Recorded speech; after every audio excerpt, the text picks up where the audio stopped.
মরতে হয় যাও, জান্নাত জাহান্নামের মাঝখানে একটা জায়গা আছে, জায়গাটার নাম হলো আরাফ। এই আরাফের মধ্যখানে যে দাঁড়া, ওখানে যে মালাকুল মউত কাঁপতে থাকবে।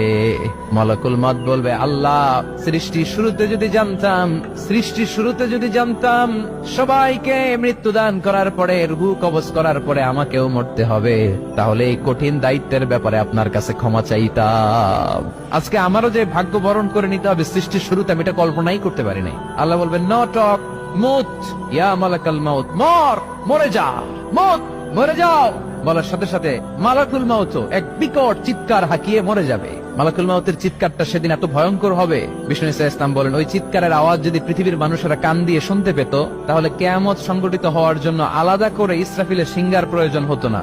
ওই চিৎকারের আওয়াজে প্রতিটা মানুষ কানের পর্দা ফেটে ওই জায়গায় লাশ হয়ে পড়ে যেত। এবার ডানে বায়ে সামনে পেছনে উপরে নিচে কেউ নাই, একজন ছাড়া। জোরে বলতে হবে, তিনি কে?